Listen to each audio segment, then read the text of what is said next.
meus irmãos, graça e paz. Nós vamos dar continuidade, meus irmãos, à exposição dos 10 mandamentos, e hoje nós trataremos da parte final do 5º mandamento. Portanto, eu peço aos irmãos para que abramos em Êxodo capítulo 20, e nós vamos ler juntos o versículo 12. Êxodo capítulo 20, verso 12. Nós vamos fazer essa leitura juntos, para que assim possamos finalizar a exposição neste mandamento que nós já iniciamos noutra ocasião, e hoje nós finalizaremos com o fechamento desta importante doutrina, este importante princípio da palavra do nosso Deus. Vamos ler juntos, irmãos, Êxodo 20, capítulo 20, versículo 12. Leiamos. Honra teu pai e tua mãe, para que se prolonguem os teus dias na terra que o Senhor teu Deus te dá. Vamos orar mais uma vez? Querido Deus, nós estamos diante do Senhor nesta noite, e nós, ó Deus, já apresentamos a Ti os nossos louvores, as nossas ofertas, já clamamos ao Senhor pelo perdão dos nossos pecados, também Te agradecemos por recebermos de Ti este perdão. Já pudemos, ó Deus, também rogar, interceder uns pelos outros, e agora, Senhor, nós precisamos que a Tua palavra possa habitar nosso coração. Portanto, que o Senhor possa me usar nesta noite, para que eu possa ter, ó Deus, disposição física e também mental, para transmitir aos meus amados irmãos a palavra do Senhor com fidelidade, da maneira como o Senhor mesmo a inspirou, para que assim, Senhor, tanto eu quanto os meus irmãos que estão aqui e aqueles também que ouvirão esta mensagem posteriormente, possamos todos ser edificados na graça do Senhor e assim também direcionados à pessoa de Jesus Cristo, para que nos tornemos mais e mais imitadores dele em todas as coisas que fizermos. Fica conosco, ó Senhor, e nos fale. Nós te pedimos isto em nome de Jesus. Amém. Meus amados irmãos, um certo autor escreveu a respeito da sua época o seguinte: os jovens de hoje amam o luxo, não têm educação, desdenham a autoridade, desrespeitam pessoas mais velhas e ficam falando besteira quando deveriam estar trabalhando. Os jovens não se levantam mais quando um adulto entra na sala. Eles contradizem seus pais, falam demais quando estão juntos em grupo, não mastigam sua própria comida, colocam os pés sobre as mesas e tiranizam os velhos. Curiosamente, se nós fizéssemos uma pesquisa a respeito de quem disse isso, ou de que época, a que época esse autor se referiu, certamente os irmãos teriam uma surpresa muito grande. Este texto ele é atribuído ao filósofo Sócrates, que viveu alguns anos antes do Senhor Jesus Cristo. E ele é citado num dos livros do pastor Philip Ryken, comentando este mandamento que nós agora estamos expondo.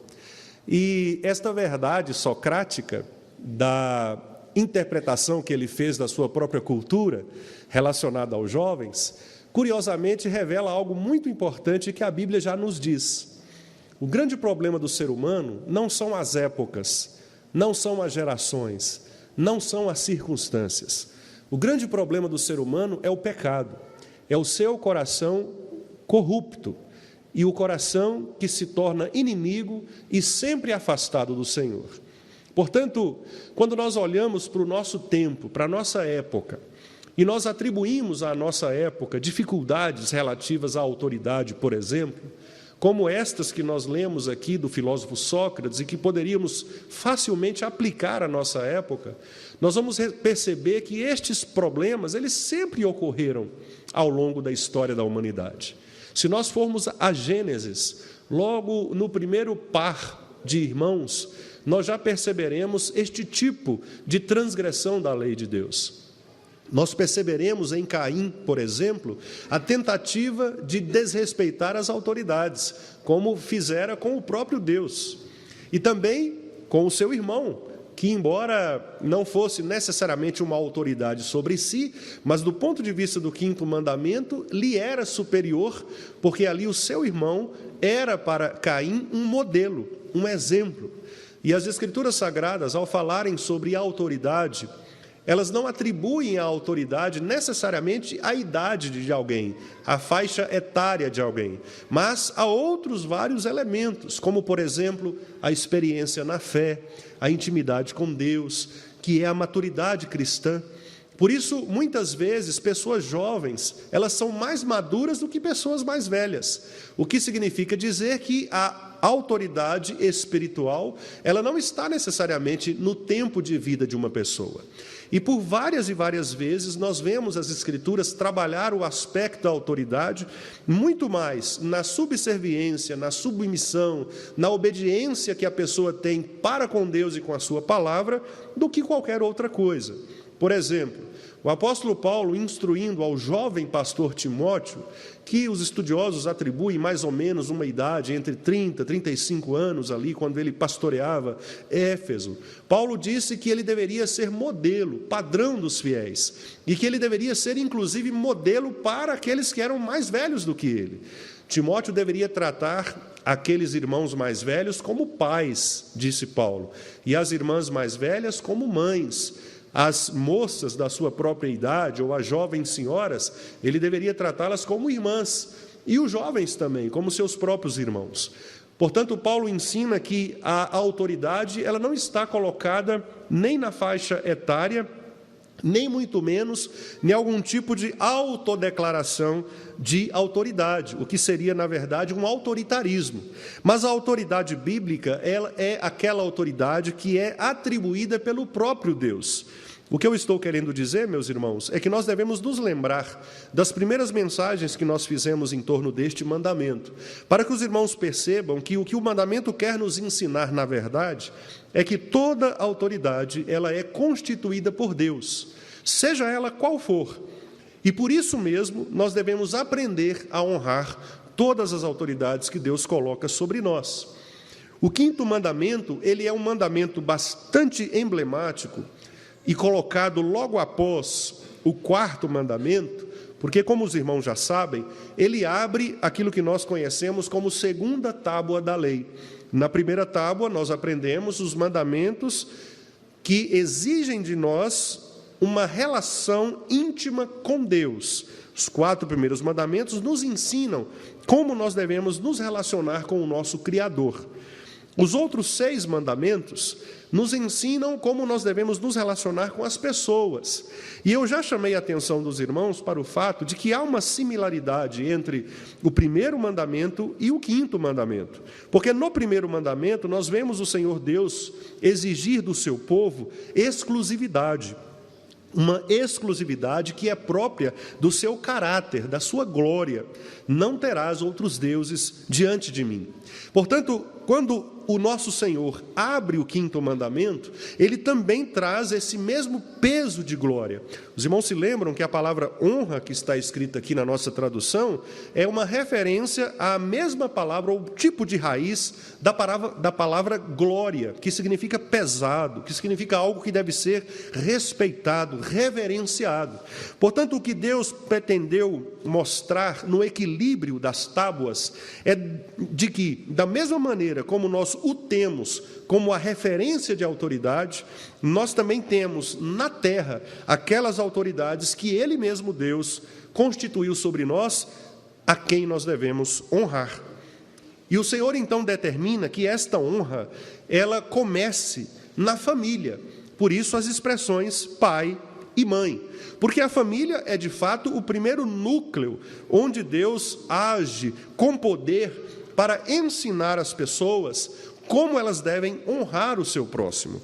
É na família que nós aprendemos a honrar aqueles que são autoridade sobre nós, a cuidar deles, É na família que nós aprendemos os relacionamentos mais profundos, o perdão, o amor, a gentileza. É na família que nós experimentamos também as maiores ofensas, porque as maiores ofensas vêm daqueles a quem nós mais amamos. Portanto, é na família que Deus requer que nós expressemos esta honra, esta glória, este peso, e que nós entendamos que aqueles que são capazes de obedecer os seus superiores imediatos dentro da família, pai e mãe, eles serão também capazes e educados para honrar os superiores na sociedade. Aliás, quem chegou a esta conclusão foi o filósofo e também teólogo Agostinho. Agostinho chegava a dizer: ora, se alguém não é capaz de honrar o seu próprio pai e a sua própria mãe, como ele poderá honrar as pessoas que estão na sociedade? E eu me lembro certa vez de um episódio que eu acabei participando de alguma maneira, em que um policial estava em serviço e fazia um tipo de diligência em relação a um jovem, e as palavras do policial para este jovem foram exatamente estas. Porque naquela ocasião o jovem estava bastante transtornado e xingava a sua mãe, xingava o seu pai, e o policial virou para ele e disse: olha, se você não é capaz de obedecer o pai, nem o seu pai, nem a sua mãe, como é que você vai obedecer às pessoas? Como é que você vai obedecer às autoridades? Como que ele vai poder obedecer ao policial, ao professor na sala de aula? Como que ele poderá obedecer àquela pessoa que é o seu patrão no dia a dia, no seu trabalho? Então, os irmãos percebem que os grandes problemas com os quais nós lidamos, com esta quebra de autoridade na nossa sociedade, tem um porquê, tem um início, e este início está na família. Portanto, quando as pessoas insistem no fato de que é a família que precisa ser cuidada primeiramente, elas não estão equivocadas. De fato, tudo começa na família, porque o plano de Deus para se revelar ao ser humano começou na família. Deus criou homem e mulher e disse a eles: façam uma família, constituam-se numa família, uma só carne, tenham filhos, multipliquem-se, enchem a terra, criem cultura. Portanto, meus amados irmãos, é na família que esta relação de autoridade acontece. É na família que nós aprendemos a respeitar. A família é, como disse um estudioso, Rob Schenck, ele disse que a família é o nosso hospital, a família é o lugar onde nós podemos nos refugiar, porque é ali que nós vamos encontrar, de fato, os remédios para que nós possamos nos curar das enfermidades, todas elas, especialmente dos aspectos relacionais. Por isso, meus amados irmãos, fazendo aqui um breve parênteses, cuidemos das nossas famílias. Maridos, esposas, filhos, relacionem-se bem. Não adianta você buscar consertos sociais, relacionais, se a sua família não está ajustada. Ajuste primeiro a sua família. Como há um título famoso de um livro de autoajuda por aí, eu não li o livro, não conheço, mas o título chama a atenção, que é assim: arrume primeiro a sua cama. O filósofo brasileiro Luiz Felipe Pondé disse certa vez que os jovens brasileiros eles são todos muito afoitos para mudar o mundo, quando na verdade eles não são capazes nem sequer de acordar pela manhã e arrumar o seu próprio quarto. É mais ou menos isso que acontece também na vida da igreja. Muitas vezes nós queremos mudar a igreja, queremos transformar a igreja, queremos transformar a sociedade, queremos fazer movimentos, atividades e etc., quando a nossa própria família está em destroços, está em frangalhos. Então o mandamento nos ensina isto: cuide primeiro do núcleo basilar, que é a sua família. Relacione-se com o seu pai, com a sua mãe, os seus filhos, no contexto familiar, de modo que a honra que eles aprendem ali dentro seja refletida na sociedade. Aqueles, repito, concordando com Agostinho, que sabem respeitar pai e mãe, esses certamente honrarão também policiais, professores, patrões e todas as demais autoridades que, porventura, estiverem diante de si. Mas, meus irmãos, o ponto desta noite é a parte B do versículo, porque este é um versículo muitíssimo importante. O apóstolo Paulo chega a destacar este mandamento lá em Efésios, capítulo 6, versículo 2, dizendo que este é o primeiro mandamento com promessa. Os irmãos se lembram disso. Ele disse, olha, honra teu pai e a tua mãe para que te vá bem. Este é o primeiro mandamento em que há uma promessa de Deus. Portanto, se Paulo disse isso, é porque nós devemos agora olhar para este mandamento com estes olhos. Que promessa é essa que o mandamento apresenta e qual a implicação que esta promessa tem para a nossa vida hoje? Pois bem, a promessa é para que se prolonguem os teus dias na terra que o Senhor teu Deus te dá. Veja que o para quê é exatamente uma finalidade, a fim de que, se você honra pai e mãe, então, para isso, se você fizer isso, certamente os seus dias serão prolongados sobre a terra. O Senhor teu Deus dará a você este prolongamento, mais e mais dias sobre a terra. Pois bem, é sobre esta frase que nós vamos então estabelecer o nosso argumento nesta noite. E, meus irmãos, o primeiro ponto que eu gostaria de chamar a atenção aqui é para o fato de que o nosso Deus, mais uma vez, privilegia de tal maneira a família e as relações entre filhos e pais e mães, que ele estabelece um princípio motivador. O que eu quero dizer com isso? Quando nós queremos incentivar as pessoas a fazer alguma coisa, quase sempre nós damos a elas algum prêmio. Isto funciona muito bem com criança, inclusive. Você promete à criança um presente, promete à criança uma recompensa, se ela fizer algo. Olha, se você responder a esta pergunta aqui na nossa gincana, o tio vai dar para você uma caixa de bombom, não é? Quem acertar isso aqui vai ganhar tal coisa. Este é um princípio motivador. Isto não é nenhum problema. Inclusive, dentro da pedagogia, é um dos métodos que nós aprendemos a usar com os nossos alunos. Presentear, recompensar. Aqueles que ganham recompensas, eles são mais motivados a cumprir. E o nosso Deus sabe disso, porque Ele nos criou. O nosso Deus, inclusive, em muitos momentos na história de Israel, prometia recompensas. Aliás, o galardão que é mencionado nas Escrituras, que nós não necessariamente sabemos o que é exatamente, como será este galardão, mas nós sabemos que haverá um galardão e que há, inclusive, galardão com pesos diferentes. Nós sabemos que há premiações diferentes no céu. Não sabemos os critérios, porque eles são divinos, provavelmente não são os nossos, né? Porque quando Jesus foi questionado sobre aquele arranjo familiar, olha, encosta nele lá e pede um lugarzinho melhor para você, né? E Jesus disse, você não sabe que, na verdade, é o que serve que vai ter o melhor lugar, né? Então, não que nós devamos buscar isto como um mérito, mas o nosso Senhor, por conhecer o nosso coração, por sermos filhos dele, Ele quer nos presentear. E Ele nos dá galardão, Ele nos dá recompensas, Ele promete prêmios. Então, o princípio motivador deste mandamento, ele é muito importante. O princípio motivador era o seguinte: lembre os irmãos do contexto em que nós estamos aqui. Todas as vezes, meus irmãos, que nós formos interpretar um texto bíblico, nós precisamos observar o contexto do texto bíblico. O contexto do texto bíblico é o povo de Deus, o povo de Israel, fugindo da terra do Egito, na qual eles eram escravizados, para uma terra que Deus lhes daria. Então, este é o contexto, e os irmãos sabem muito bem. Eles estavam passando ali por diversas provações, por diversas situações antagônicas a esta ideia de que Deus lhes abençoaria. Por várias e várias vezes, Deus testava a fidelidade do povo. Mas, em todo o tempo, sob a liderança de Moisés, Deus estava dizendo, continuem, perseverem, continuem andando, eu estarei com vocês, eu vou suprir a necessidade de vocês e vou levá-los para a terra que eu prometi.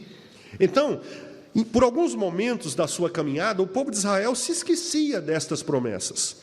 Por isso, inclusive, o quarto mandamento vem com a expressão lembra-te, porque nós já falamos que estes mandamentos não eram coisas novas. Israel sabia o que eles deveriam fazer, mas, obviamente, por causa do coração endurecido, pecaminoso, eles também se esqueciam, como nós nos esquecemos. Nós lemos a palavra, aprendemos os mandamentos do Senhor, mas volta e meia nós pecamos, nós esquecemos daquilo que Deus nos disse. Cometemos pecados, erramos, as consequências vêm sobre a nossa vida, simplesmente pelo fato de que nós Perdemos a memória, esta memória afetiva com a qual nós deveríamos estar relacionados aos mandamentos de Deus. Então, este era o contexto. O povo estava caminhando para uma terra que Deus daria de graça. Mas, meus irmãos, aquelas pessoas que estavam ali envolvidas nesse processo, elas já tinham visto muitas dificuldades. Alguns tinham morrido pelo caminho, doenças graves, pessoas mortas, batalhas, perseguições, como nos textos anteriores, do próprio exército de Faraó, a incerteza das próprias situações que viriam amanhã, porque eles não sabiam, assim como nós não sabemos, porque por mais que nós planejemos, por mais que nós tenhamos um guia, por mais que nós tenhamos um roteiro, as coisas muitas vezes saem do lugar na nossa perspectiva, porque nós não conhecemos o plano de Deus de maneira integral. Então, eles eram também desmotivados pelas circunstâncias. Eles eram testados cotidianamente com estas situações adversas. E por isso, então, Deus fazia lembrá-los da promessa de que eles herdariam uma terra. Mas então, por que o texto diz para que se prolonguem? Alguns morriam pelo caminho. E provavelmente, a Bíblia nos mostra isto, em alguns textos, algumas das mortes aconteciam por causa da desobediência. Os irmãos vão se lembrar, por exemplo, de episódios em que o próprio Deus ordenou a morte daqueles que foram infiéis à própria liderança do Senhor. Deus, Ele não suporta, meus amados irmãos, aqueles que são insubmissos a Ele, à sua autoridade.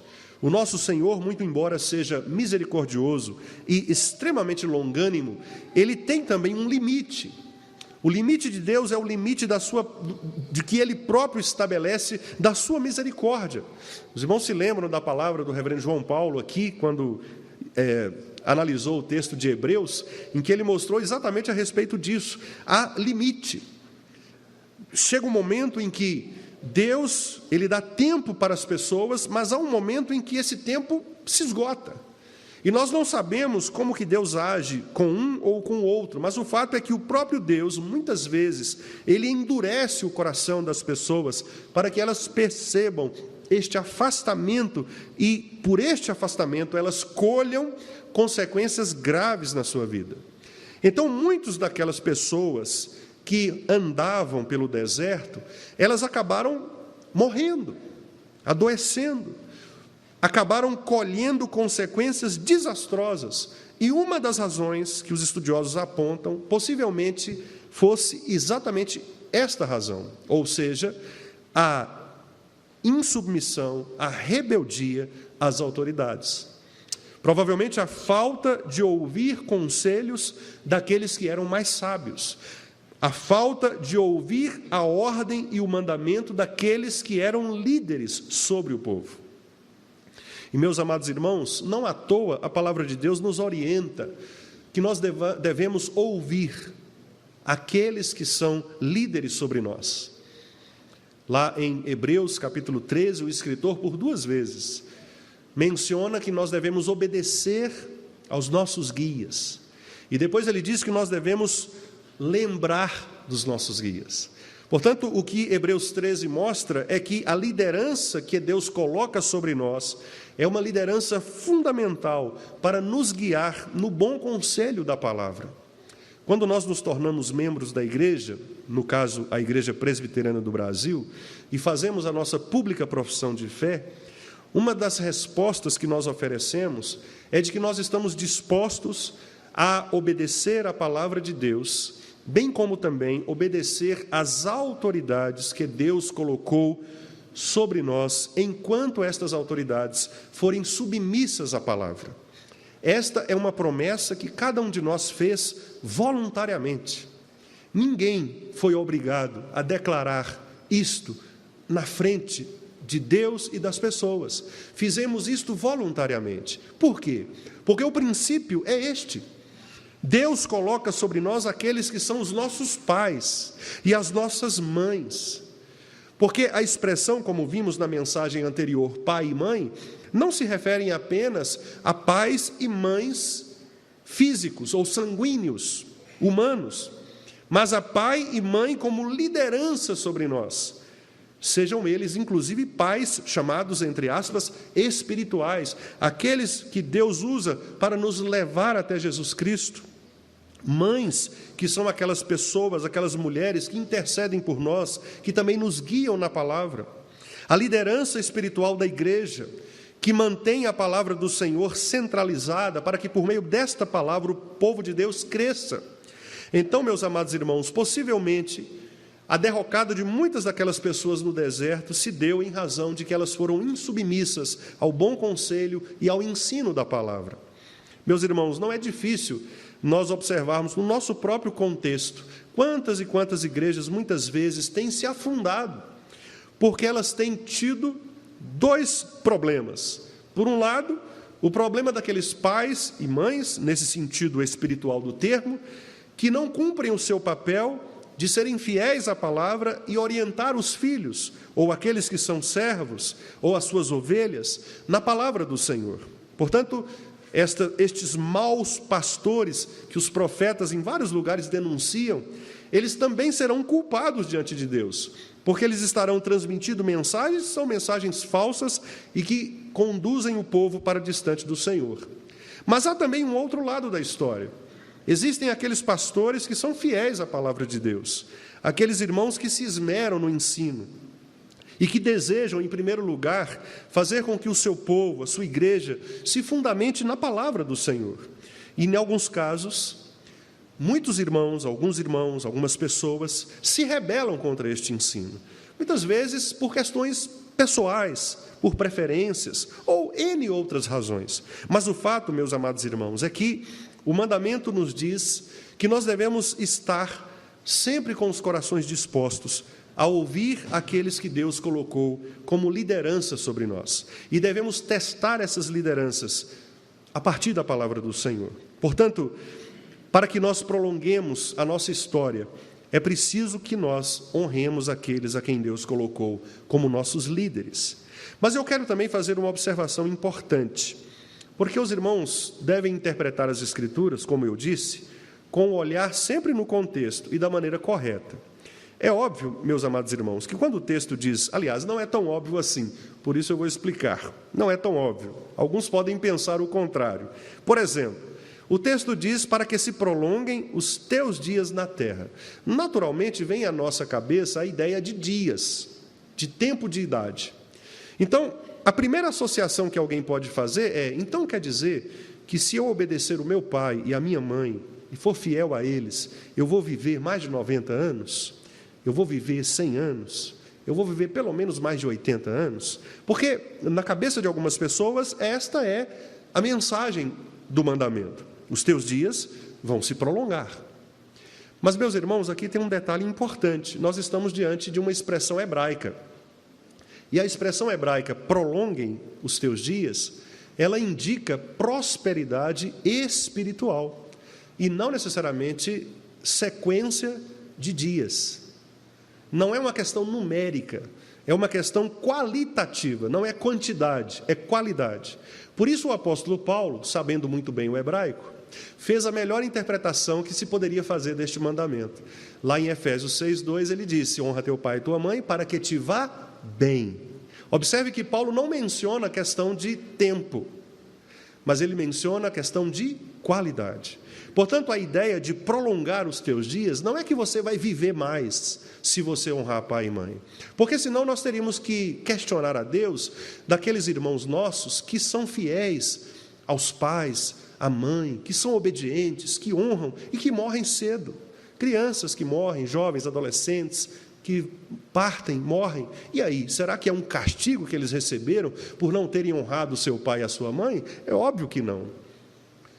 Mas o que o mandamento quer nos dizer é que aqueles que sabem ouvir as autoridades que Deus colocou sobre eles, estes serão prósperos na sua vida. Observe que aqui a grande recompensa que o Senhor oferece é uma vida de qualidade. É uma vida em que a pessoa ela aprende a se relacionar com os outros. Meus irmãos, como é bom, e isso é muito fácil de nós distinguirmos na sociedade. Eu também tive a experiência de ser professor de adolescentes, de jovens, de adultos, e a gente percebia, e os irmãos aqui, irmãs que são professores, também, acredito, percebem isso, né? Irmãos e irmãs que lidam com o público também percebem isso, acredito, que é a diferença que há entre comportamentos. Existem alunos e alunos, existem clientes e clientes, existem pacientes e pacientes, e quase sempre os bons alunos, os bons pacientes, os bons clientes são aqueles que foram formatados numa família ajustada. Quase sempre. Claro, há exceções, mas quase sempre estas pessoas que se adequam ou que se ajustam à sociedade, elas vêm de famílias ajustadas. Eu não sei aqui a perspectiva dos irmãos que são militares, né, que lidam com essa situação, mas eu acredito que seja assim também. Geralmente, as pessoas que se envolvem com crimes ou com outras situações, possivelmente, algumas delas têm problemas familiares, né? Problemas de ordem familiar. Porque é muito mais razoável que uma pessoa seja ajustada socialmente se ela tiver uma família ajustada.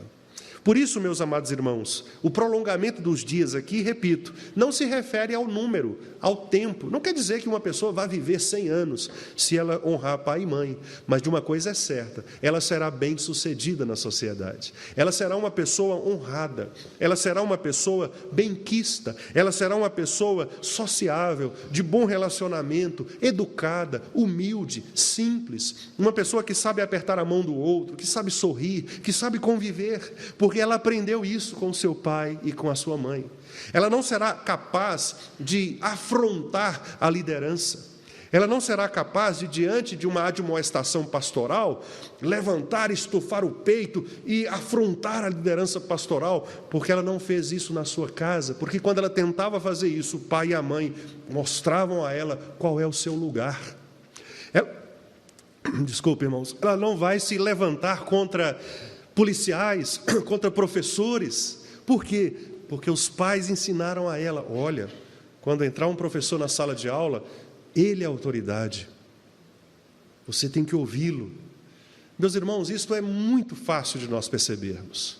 Mas observe, eu comecei esse sermão citando uma crítica a uma sociedade anterior aos tempos de Jesus, a Grécia socrática. E naquele texto socrático nós vemos exatamente o mesmo retrato de nossa época. E por isso eu disse lá e repito, o grande problema do ser humano está no coração. É o pecado que faz com que nós desafiemos as autoridades. Portanto, como nós podemos corrigir isto? Nós podemos corrigir isto, meus irmãos, com um único caminho. Não terás outros deuses diante de mim. Observe que todos os mandamentos estão conectados à visão que nós temos de Deus. Quem é Deus? Quem nós somos? Porque quando nós interpretamos a nossa relação com Deus, quando nós percebemos que Deus é o nosso Senhor, quando nós percebemos que Deus é aquele que estabelece a ordem das coisas, nós nos submetemos a todos os seus mandamentos.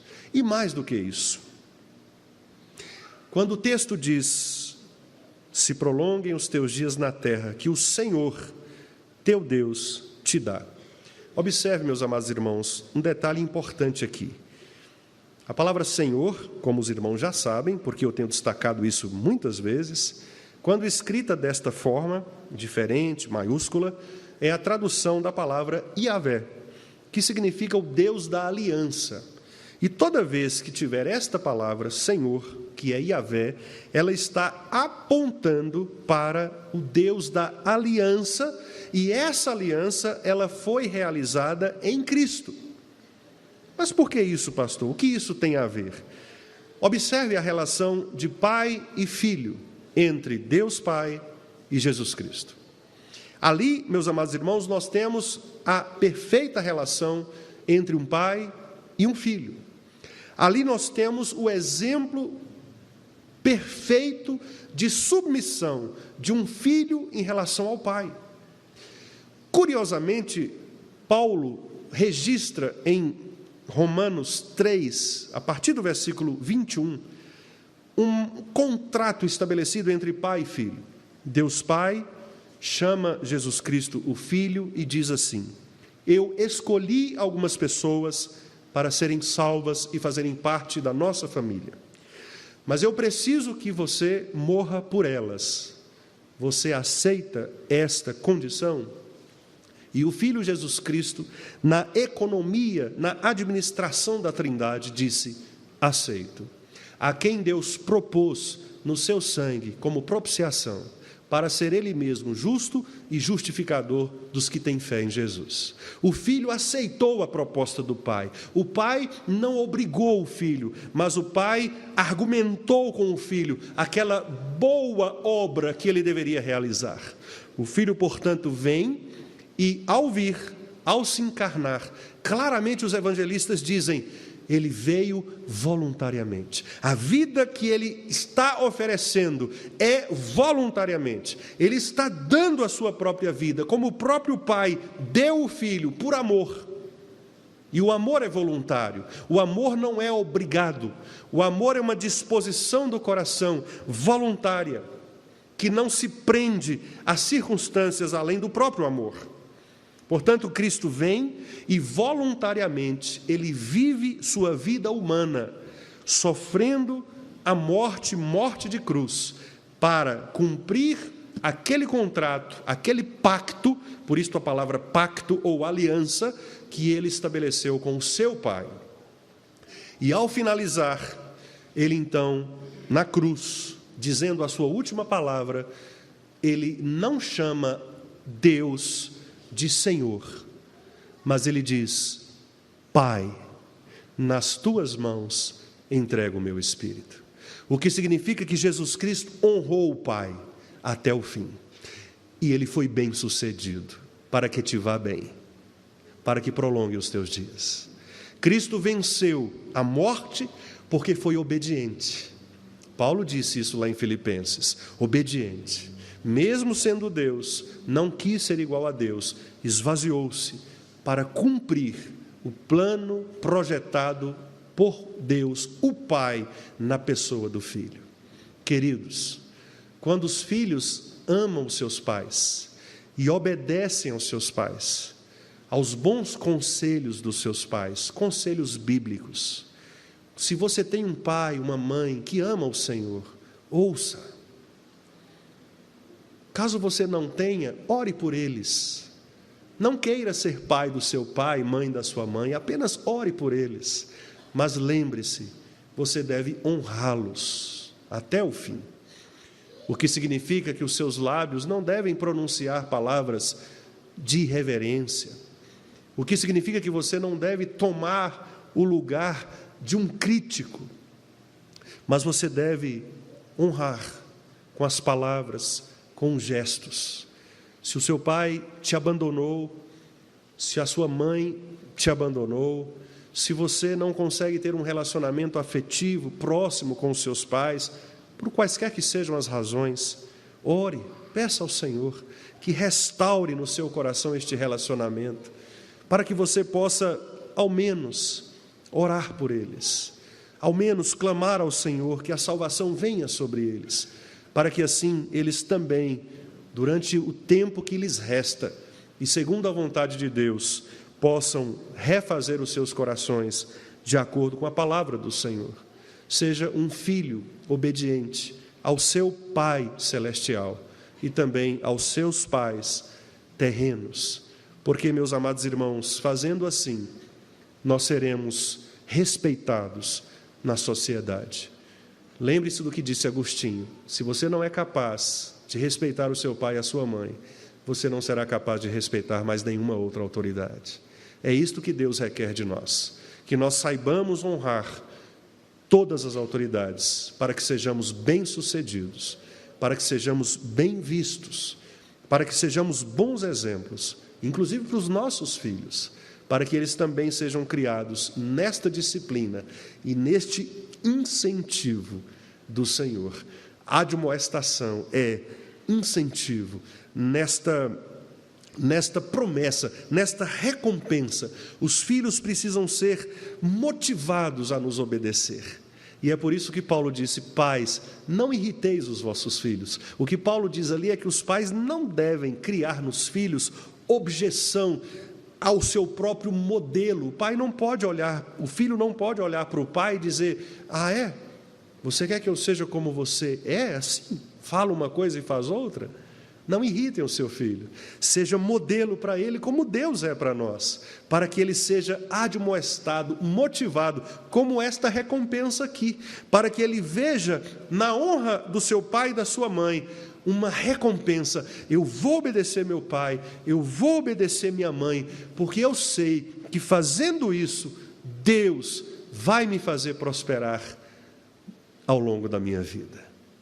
Dia desses, para encerrar, meus irmãos, eu ouvi um exemplo bastante interessante. Uma jovem estava namorando com um rapaz que é crente, ambos são crentes, mas os pais julgaram que, por alguma razão, algumas razões, que não vem ao caso, citar aqui, aquele jovem rapaz não seria conveniente para aquela moça, por algumas questões que os pais perceberam.